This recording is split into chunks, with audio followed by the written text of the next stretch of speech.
Are you like me, just sick and tired of putting energy into content creation only to find everything I post is just ignored by social media algorithms?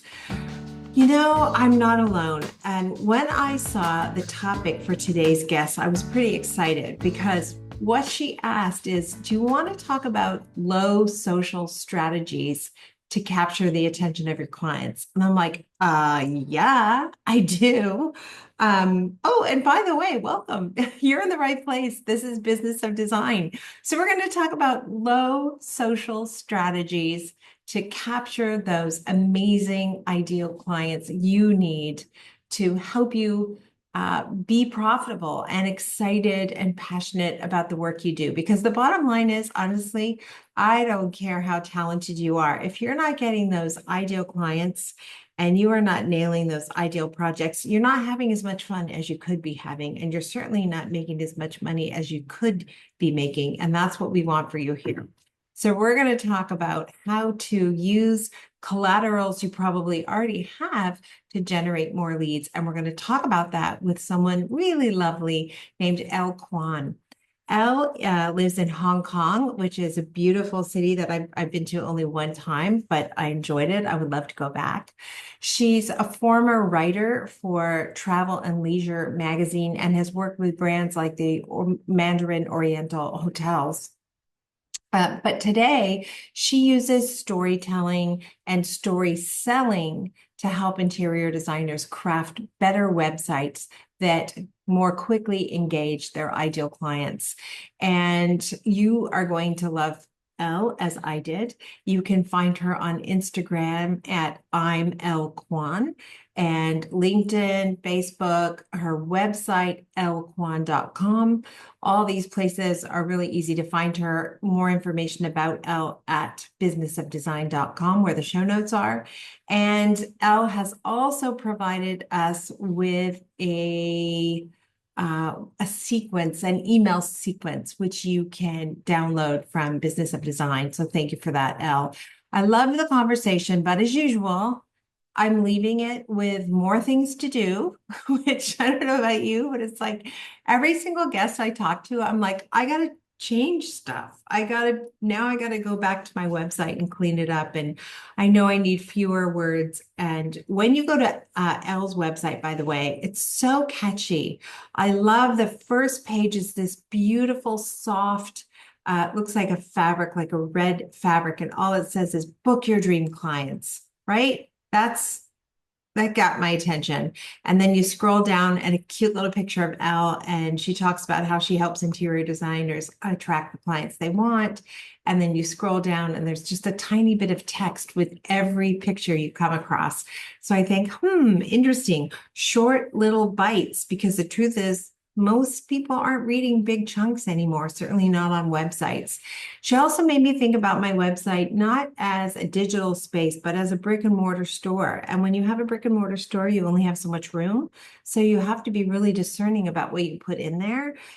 Get rid of stuff that isn't working and just focus on only those things that are going to be attractive to your ideal client. So it was a really good conversation. We're glad you're here. And I'm going to say it one more time. If you haven't yet joined Business of Design, oh my gosh, what are you waiting for? I know we can change your life. I know we can give you process that will free you from the grind of your business. And it will help you retain those ideal clients once you get them. They will become clients for life.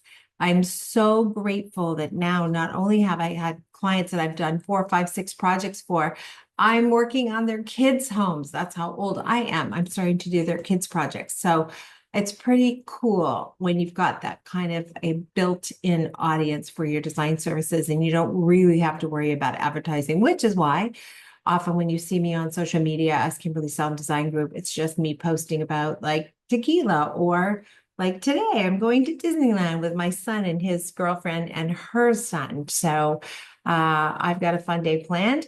I hope you do too. I hope you'll sign up for Business of Design. I really hope you will sign up for the retreat because we're going to deep dive into your profit and loss statement. We are going to tell you where your holes are and what you need to plug.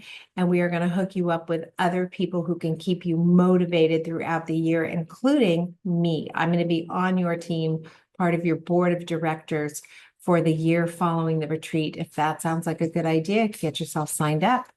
I'm sure Cheryl's going to tell you about that in the announcements.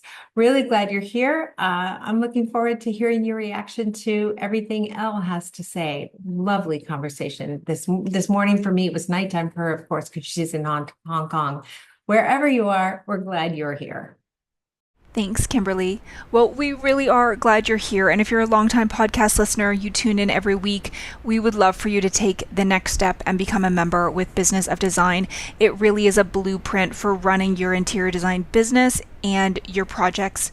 Those are two different things which you will learn when you're a member, but it's time to build a process-driven business. It leads to confidence, satisfying your ideal clients, attracting your ideal clients, generating true profitability, and taking back your life. We really do hear that from members, how much changing your business and improving your business systems translates and affects your life. No more evenings and weekends, uninterrupted vacations. There's so many benefits to your life, to your family time when you have systems in your business. You get to, take a step away at the end of the day and leave everything at the office. So join us, head to Business of Design, check out membership, and by all means, reach out to me if you have any questions. Join us for monthly coaching. Get to know Kimberly, Team BOD, as well as other members. These meetings, because we've had so many longtime members, our members really do benefit from each other's experience, answering questions for one another. Even if you come and just listen in, other members are asking the same questions that you are. We have members at every stage, those who have just joined us, just starting to get through the BOD 15, others who really just come back once in a while for check-ins, and just want to know how to handle a really specific question. So they'll join us for coaching to help sort that out. But when you join Business of Design, you're joining a community of designers who are all working on their business in the same way that you are, implementing the same systems you are, running their business in the same manner you are. And we all continue to learn from one another during these meetings. So please join us. And whether you are new to Business of Design or you've been with us for a while, the retreat is sort of that next step. So going beyond membership and what we've taught you there, we're going to deep dive into your profit and loss. We are going to find out what challenges you're facing and what your goals are for your business and how we can help you get there. So head to the website to learn more about the retreat as well. It is happening in Santa Monica on Thursday, October 16th to Sunday, October 19th. This is the last call to get in on only 50% down to register until March 31st. After that, we will be asking for the full ticket price. Regular price is $39.90, and members are going to save $500 on their tickets. As Kimberly mentioned, we're going to have an opportunity for those retreat members to join us in a one-year boss group when they finish the retreat, so that they can stay in touch. We can continue to hold you accountable and stay connected in the year that follows to really achieve everything that you establish during the retreat. So join us for that. Again, reach out to me with any questions that you have. Head to businessofdesign.com for complete details on anything Business of Design. We'll see you there. It's, I don't know, somewhere near 6 a.m. for me, but you're across the pond. It's like late at night. What time is it for you, Elle? It's 10 p.m. for me. I did not realize it was 6 for you. Thank you for being up. I know it's dark here. I've got the lights on behind me. I'm banished. Dark here too, but in a totally different way. Hey, I'm wearing pajama bottoms on the bottom. I'm not going to lie. You might be too. Because if it's 10 I'm o'clock, wearing like, baggy jeans. I've got very baggy, comfy jeans. Good for you. Good for you. Okay, we're going to talk about something I'm really keen to know more about. Due to the volatility of social these days, it feels like all of these platforms that we rely on, they change and they morph. Where I used to love Twitter, I wouldn't go near it now. Yeah. And I love Instagram, but maybe that's going to disappear. TikTok was going to be gone and now it's here. So it's got all of us wondering what we can do beyond social media to make sure we're getting our message out to those ideal clients we want to capture. And that's what we want to talk to you about, your storytelling background and why you think you can make an impact to people's websites using what you've learned. Yeah, totally. I think, well, this year more than ever with the whole TikTok debacle, is it staying? Is it going? Where is it going? What's Right. it doing? It has got people, their minds blurry with how much should we rely on social Mhm. media? But it's not just that, right? It's algorithms change all the time. We can get used to making reels, and then next week something will come along and reels won't be cool anymore, and no one's looking at them, and we have to learn a whole new system. And I think it gets very draining to be keeping up and also, turning your brain into that kind of content creator's brain. You're constantly curating your day into what could be a video or what could be a post, right? And it gets a lot. Um, and I think Social that, fatigue, and I don't mean like hanging out with your friends. I mean the pressure to produce for socials. I have to admit, I disappear from that world from time to time because it's too much for me. It's not, I'd rather go hang out with friends. I just, you know, yeah. I'd like a moment without having to whip my camera out to prove it happened. And I missed a million opportunities to promote things, but I'm hoping you're going to tell me the magic solution. You're probably going to tell me I'm going to have to look for some balance in my life. Well, I'm going to tell you, I hit burnout with that too. I used to manage social media for a big global nonprofit, and I was constantly on that hamster wheel. And actually, it makes me very wary of doing it for myself. I really would also prefer to be hanging out with friends. But I think as well, we have to think, where does it fit in what we're doing? So, yeah, I guess you're right. There is a bit of balance there. And I just think as well that sometimes we're not setting ourselves up for a good kind of for good touch points with our potential clients. Yes, they might find us on Instagram, but then when they come over to a website, what happens there? Or if we meet someone at a party or networking and we give them, our name and they look us up, what happens when they find us? Are they finding us on social media? Are they finding us through Google still? Are they coming straight to our website? And how do we make the most of those touch points? And since you talked about balance, it does feel off balance because there's a kind of notion, I think, that you build the website, you have it, you kind of need it, and then it sits there. And then all of this other time and effort is put into social and all of this. And if there was more balance, you would probably do yourself a whole lot of favors and get less tired, I would say. Because I think you can use social media very strategically, much more as an outreach kind of tool. And then you can send people over to a website where, you own all that. It isn't subject to algorithms. It's curated exactly how you want it when you've got time to do it. And half the things that kind of you put out on Instagram could be well used on a website in a slightly different way. But it is more permanent. It doesn't have to change so often. It doesn't disappear after 24 hours. In fact, it should be working for you every 24 hours. Right. So I think that's what we can talk about today, how to kind of lessen what you do on social and kind of pick up where that ends and where your website starts. Okay, well, let's start at the beginning. Like, how do we even build a marketing strategy? Where do we start, and how does that all work? You know what? I think you've really got to start with what you want to make this year. And that's, how many projects do you want would be ideal, or how many customers, how many clients do you want to be working with ideally? Um, and build out from there.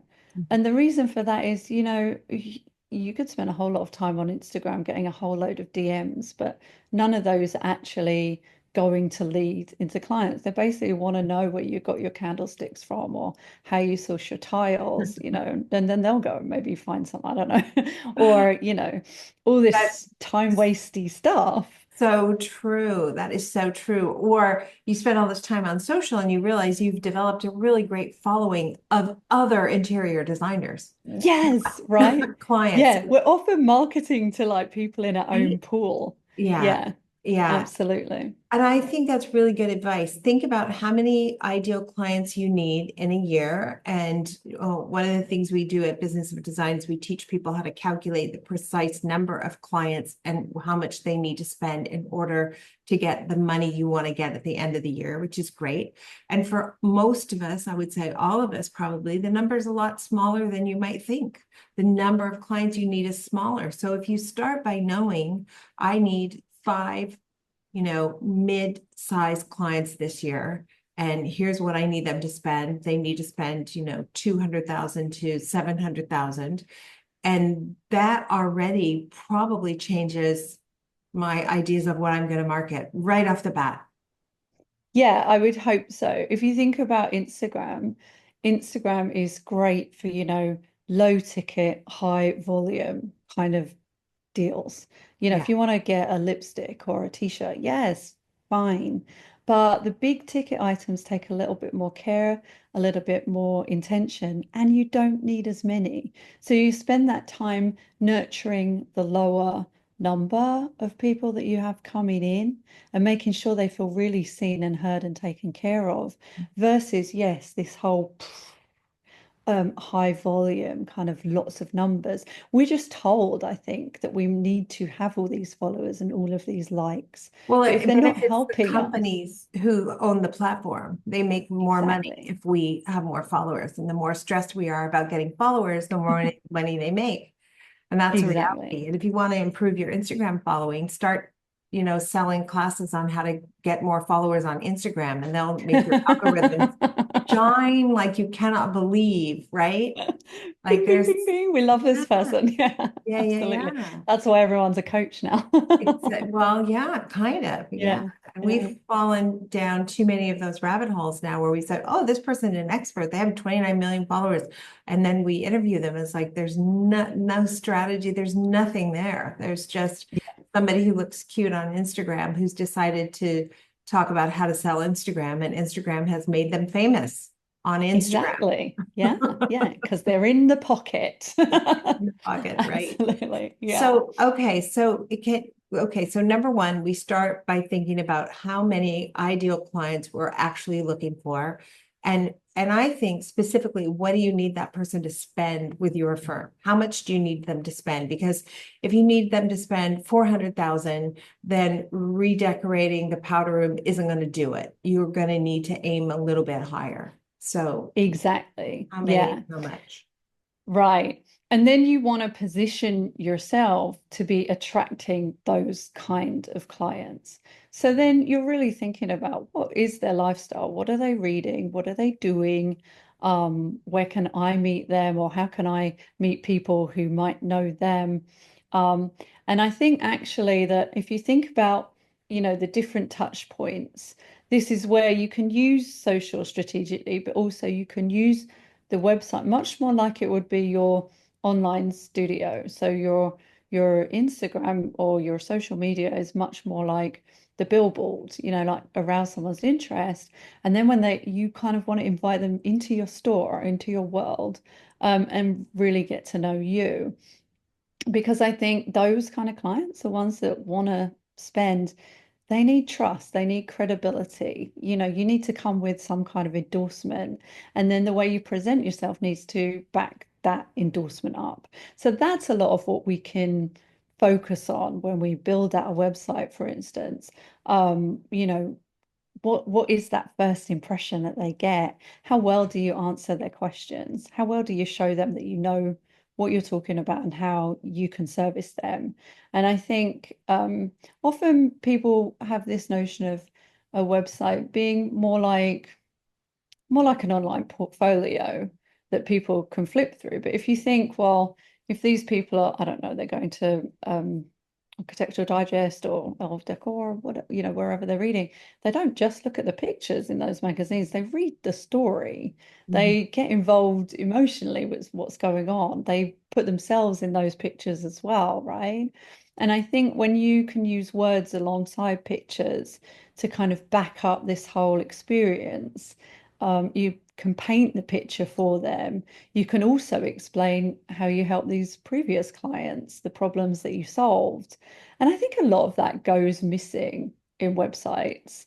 And it's just a big, it's a great chance to make a great first impression and get a lot of these initial hesitations and is this person right for me? Those kind of questions answered. And we just don't see it. We just basically offer, will show, oh, here's what I've done before, with Right. nothing else to, being the interaction. Yeah, and I guess we want to think about the different ways we're going to hook them to stay longer or to take the next step, right? And the Yeah. beautiful pictures, I guess, unless they see a picture that looks really like what they want to create, um, that may not be enough, is what you're saying. Yeah, often I think, you really need to direct them through as if you were, guiding them through your studio. This is what we've done. This is how we work.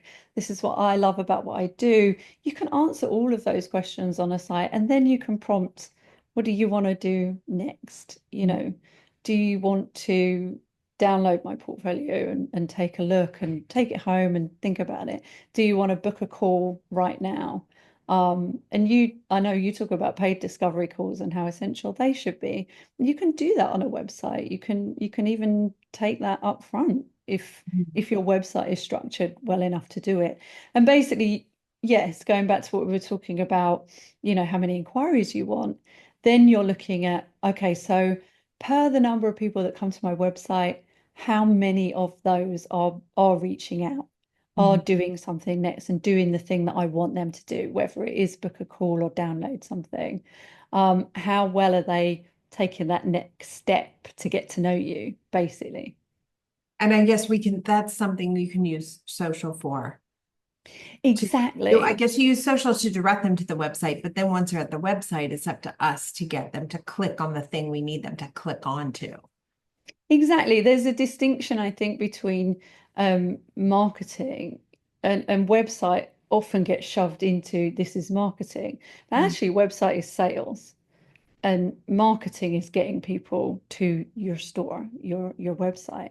And that's social. And I think if you want to use it kind of strategically, it's those same questions that we just talked about. Well, where are the people that I want hanging out? So, especially for interior designers, if you're working locally, if you want this area, if you want to be known in an area, then it's really worth going into Instagram and looking at the places that your clientele might be going to, what stores are they going to, and getting familiar with those Instagram accounts and you doing the work, you liking and commenting and getting yourself a bit known. What coffee shops do they go to?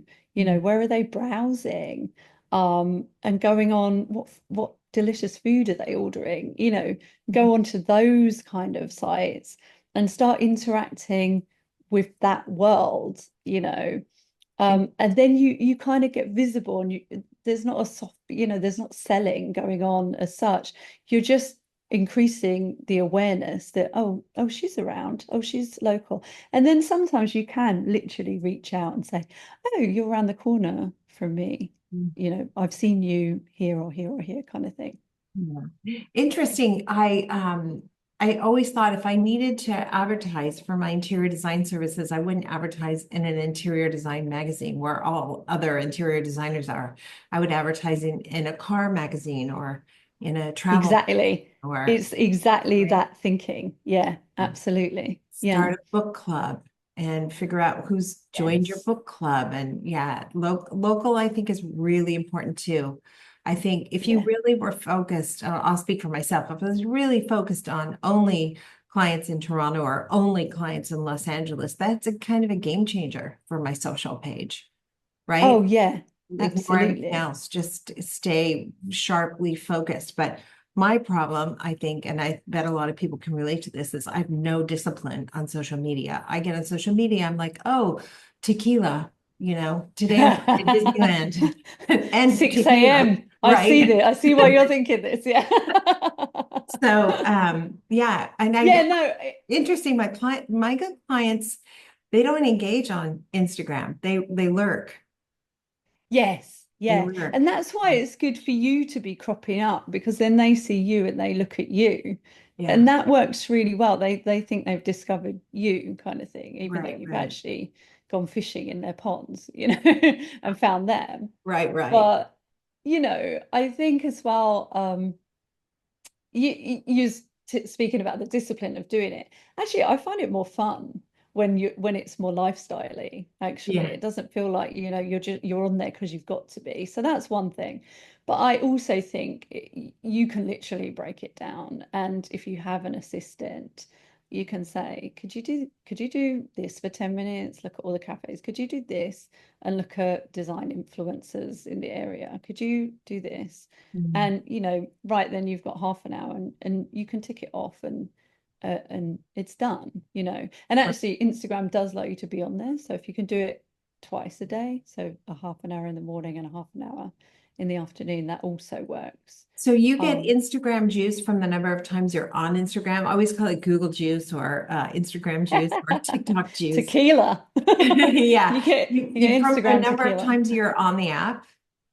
because it's wants you to be on the app, right? So it Oh, rewards. we all need an AI assistant who just sits on Instagram all day on our behalf, which, as you know, is like a thing, right? Like it's Well, yeah, it's probably 2 seconds away from being everyone's new best friend. right. Exactly. Yeah, Exactly. yeah. Are there specific things that you could suggest that we could change immediately to get closer to being able to get those clients who come to our website to click on book a consultation? Let's just say the goal is book the consultation. What do I got to do to get them to click on that button? Proceed. Yeah. Well, I think there's kind of you really have got to woo them a little bit. And the way that you do that is make things clear. And, visually clear is great. The language that you use as well. So, we know that we've all seen um, Toronto's #1 interior designer or award-winning design firm, Toronto. We style beautiful spaces. Yeah. Actually, do your clients actually Yes, come use. looking for that? Right? Is that what they want? Well, yeah, of course we want a beautiful space, but what do they really want? Do they want to feel like they're on vacation every day, even in winter, Then your headline is feel like you're on vacation every day, even in winter, Right, right. even in Toronto's winter, you can have something like this. Immediately, it's more arresting. So it's coming with that almost editorial point of view a little bit and just using that language to entice them and then answering their questions. Most people coming to a website thinking to themselves, this is the person for me, you know. So if you can answer the hesitations, which we know are probably when can we start? How long does this kind of take? You know what top questions. How much will this cost? How long will this take? The two questions that every client wants to know, and you must be able to Yeah. answer. I actually, it's interesting. I never thought of just making that obvious on my website. Yeah, and you absolutely can. Yeah. And whatever else makes you stand out. I mean, you're famous for the 15 steps. That's amazing. That offers assurance, peace of mind, expertise. You can have a whole bit about why we do that and how that works Yeah. on your It, website. it And deals with clients' pain point of like, yeah, I've hired 3 designers in the past and they were all lovely, but we never got finished. I never knew what it was going to cost. It just went on and on and on. Yeah. yeah. Yeah. And straight away, see, when you're talking to your clients, you know this stuff and it comes round again and again and again, right? Yeah. And if you can start answering those questions, you immediately get that just much more, oh, she knows what she's doing. Like, let's let's take the next step. You know, most people are looking at one or two or three, you know, especially if they've had bad experiences, like who can we actually trust? And I think providing that help, you know, obviously there's fundamentals. Your website, make it easy to find the information that they want, have the navigation very clear up top so they know exactly what they're clicking on. Same for the footer, because some people, you know, go scrolling down and they want that information of how to contact you. That's almost, you know, goes without saying. Have your ideal projects, the ones that you would really love to do more, have pictures that reflect that in Mhm. your portfolios. You don't need everything that you've done ever. Yeah. You know, have those ones I did that, that you when I know, was younger. Every single angle Taurus. of every single project. Yeah, Like, yeah, that yeah, was yeah, super yeah. confusing for people. Fewer is Yeah. better. Fewer is better. Yeah, fewer is better because they know straight away, yes, is this, you know, for me or not? And I think then it's just clever design tricks. It's, you know, making sure you break up text. It's making sure text is readable, fonts that are like big enough to be able to scan. And actually, readability is big when people are online because they are scrolling. And social media has us scrolling even more, right? So you need those chunks of text that jump out. You need um, the header, and then you need some bullet points. You need a change of pace when you have a testimonial or a client, you know, feedback, because though that is what stops people. That's what jumps out as they scroll down. Mhm. Some people do read every word, but not many. Mhm. But you know, conversely, people need more than a picture. So those things that they scroll can be made to really jump out, both in what you're using as, you know, your language, but also in your fonts and your headings. Yeah, I'm not a font expert, but I know people are. So I always Oh, pass my yeah. fonts by someone who is like a real font snob. And they'll be like, oh, Yeah. no, no, no, no, no, you can't use that. You really mustn't. Like, okay, settle down there, honey. Tell me what to That do. might be, that actually might be a good Instagram page to go to, the font snobs. Font snob. Yeah. And you know, it's like clients who think they know good interior design, but when you get to their house, you're like, no, you don't.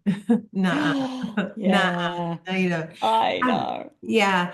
What I was I'm sort of appalled at some of the writing I see when I go to people's websites, because people often ask us, like, can you come and, check out my website? I was like, first of all, there were 3 spelling errors on the main page.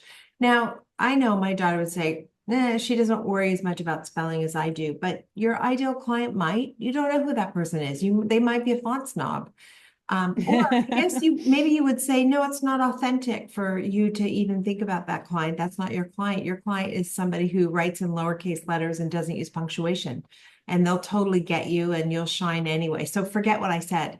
But I will say this. I once had an editor, and I thought this was good advice, who said, read your columns out loud before you submit them.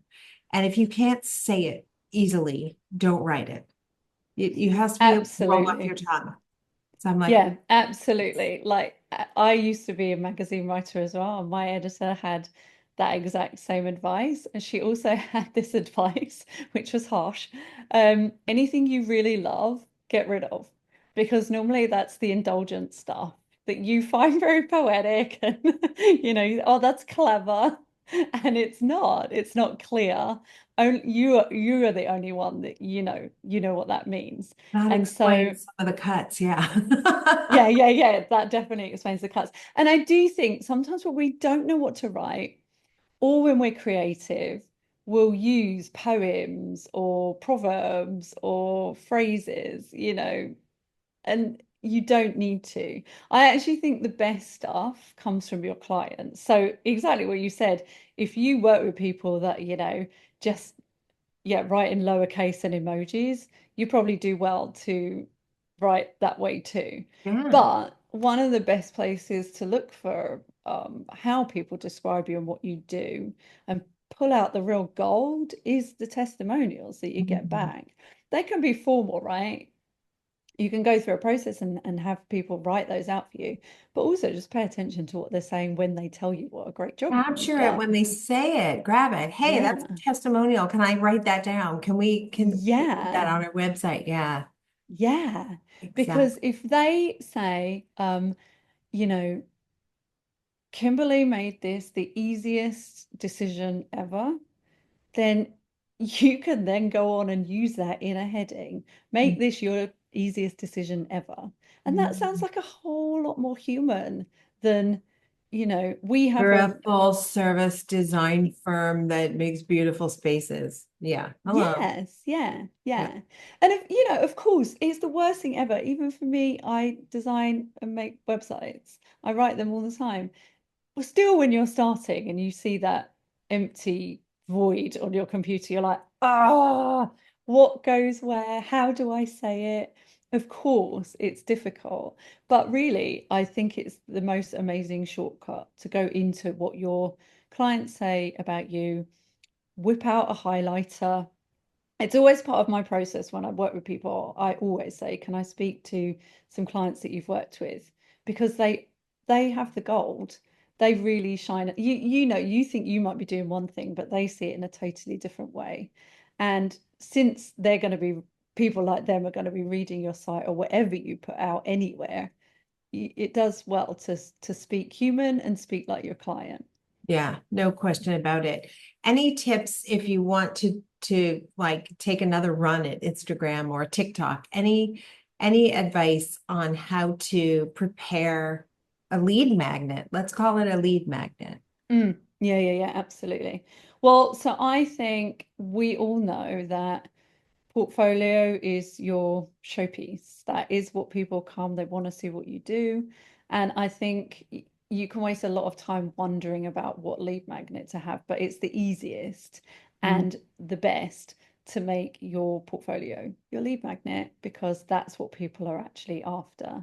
And also, you can turn it into a really nice kind of automated nurture sequence. So we already spoke at the top of the podcast about, you know, how these kind of people who are going to be shelling out quite an investment, they need that trust, they want to feel seen and heard. This is a great way to do it. So what you do is you take 3 to 5 of your best projects, you write them, with a little description about, what the problem was, almost like the brief, what the problem was, how you solved it, what the outcome was, any surprises or, little design flourishes that you love, that you want them to notice. Write that in a little blurb as well, that romances them.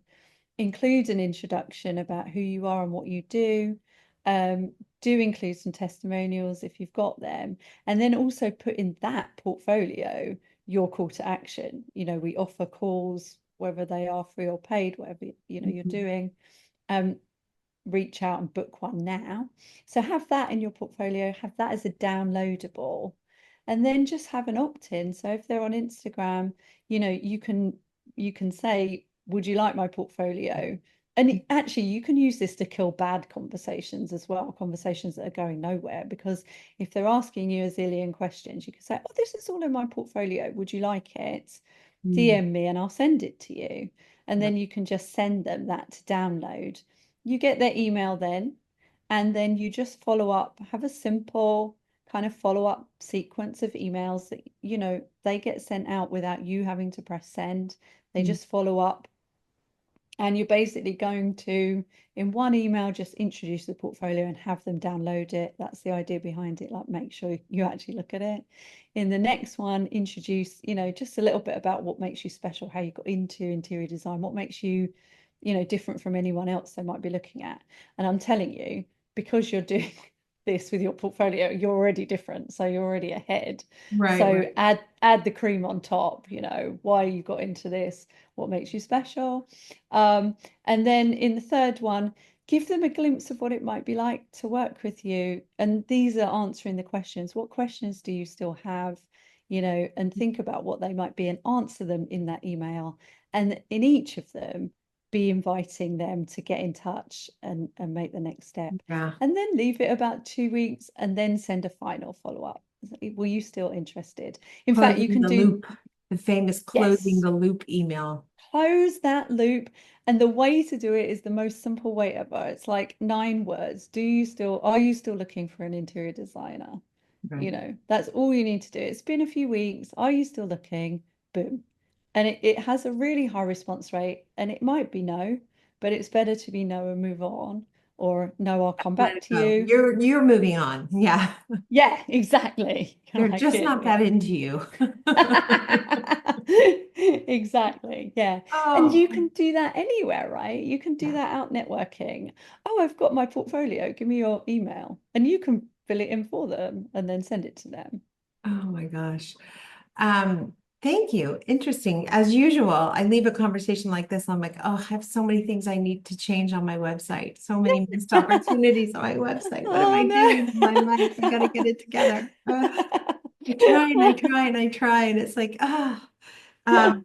thankfully my Hey, business is running well. So I have I time was gonna say, on yeah, you have marketing. I have time. time. I do have the time. I just would rather, drink tequila. Hmm. What can I say? Yeah, why not? Elle, we like to end every episode with something we call design intervention. It's just a great piece of advice that Okay. you might want to leave everybody with. So mine is from a really long time ago when I was applying for, I applied for drama school actually. And um, in the prospect, it was a very fancy one. And in the prospectus, um, they just had this line, and it was, "Don't close the door before you've opened it." And I think I've lived with that line ever since, because you so often feel like, oh no, I can't be bothered, or oh no, I shouldn't. Oh no, no one wants to hear that. And I just think, just open the door, go through, see what the reaction is. It's probably not that bad. It's probably great. So I always think that if I'm Oh, hesitant about something, open the door. don't close the door before it's open. That's great advice. That kind of reminds me of my husband. He works in the lumber business and they're selling Mm. a high volume item. And he'll say, let the customer say no. You don't say no. You let the customer say no. Show Oh them the yeah, great thing, the expensive thing, the wow, and let them say no to it. That you might be yeah, surprised how often they say yes to it. But if I close the door first and I don't show them, I miss the opportunity to find out what if. exactly. Yes, open the door. Open the door. I love that. Oh, what I know you said it's after 10 o'clock at night now. What city are you in? Where are you? Oh, I'm in Hong Kong. I don't sound like I'm from Hong Kong, I know. I was I was born in England and we moved here about 18 years ago. So it is Oh, home, Hong Kong. I do it's love it. home.